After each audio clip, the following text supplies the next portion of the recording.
ole tu na chunin online apps manga poisa puk dan kha kan soi le don ani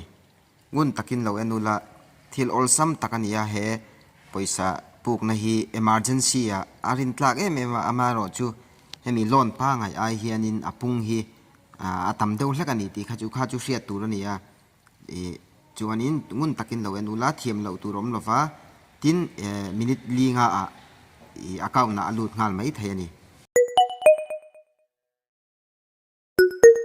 chuan ama sabera chuan play store a kan lutang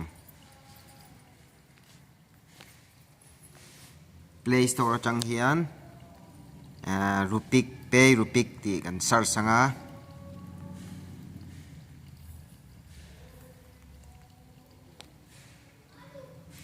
pay rupik ti sai hi hanin kai chuan ka nei to sa chu wang chuanin anei lo kha chuanin install chapangai nga in chuan in install anga chuan in install zo a hianin in lut don tan hei hi install zo a homa alu a lo om dan tur chu ni ta ne ti chuanin hei ti hianin offer ang hi lo omanga offer ti mayang voi khata hianin tam deuh ala ngal thei fi lova a chan chu online ania company thilania enge mi Rintlak lo tekha online mang chonin mi sia engma hria theilo wangin an film khur ve ani ti hria tur nia ti chonin heta hianin heta account nai lu tang hemi asir anhuai ding lampang account ti a hini lu tanga chonin heta number heta achung phone number ti a han hi phone number hi om sia chonin in lu khan phone number in link in phone number link na kha account ne na in thunzom number kha angai bok ani chuanin alaya hin lut lenga chuan hei hi hetuna mi he zong hi kei chuanin kati vek to a kei chuanin engkim katia to a chu wang chuanin a intik veka kha ati dan tur karon sai don ani ama sabera chuan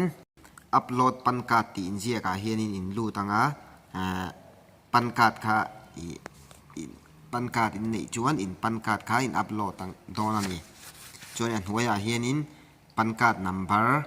pan card ta in hming chuan in pa hming le in pian ni le tha le kum kha anga ya chuan he ta mail anianga mi pai ni chuan mail me chin chuan female ngai ni chuanin ka soile du chu headline date of birth te name te ti vel hi pan card ta in da dan thlap kha ngai ni chuanin kan next anga chuan income hi ngai chuan heta hi sarkar thok khera ngai lo eng sarkar thok khera ngai lo wa employee a hianin sarkar thok lo ini chuan hei self employee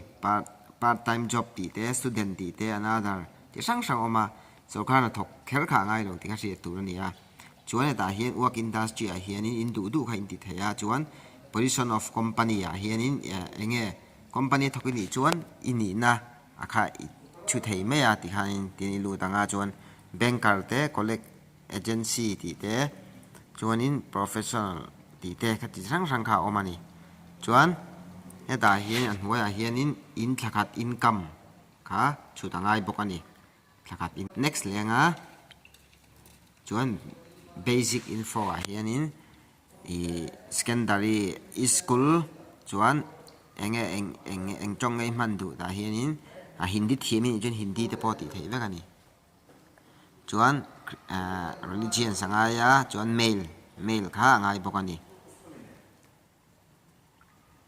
chuan heta hianin aadhar card khan nei nge aadhar card hi nei nge ngai chuan aadhar card khai chhunga ti khan aadhar card upload ta hin upload anga ya chuan aadhar number nia aadhar in hming le in address kha engkim kha fel file thlapin in fill up anga chuanin pan card chu fela chuan an huwa current address hei hi tuna in omna location khain on ngai don ni chu wang chuan location in on anga kha in omna kha ti hen in chule mai don ni harsa eng ma om lo chuan emergency contact a hianin in chian te ti vel enge ipa number mo ti vel khala vek theini chuan bank info chu bank kha chu เงี้ยแบงอีนัมเบอร์เต IFSC code นัมเบอร์เตอีเวลเนียวค่ะหากจูpassbook เทกมาหินออกมาเฟกค่ะอินเสียตัวจุนี่จนให้มีอินตีจะเห็น loan immediately หินดูตั้งที่เห็นจะอินโลตั้งที่ขานิน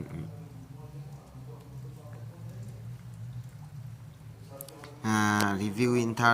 30สกุลสมทุมช่วยที่อันรีวิวโดนะที่เห็นที่อันโลนที่อันจนอีหลักดูจนอีสับมิดตั้งที่ขานิน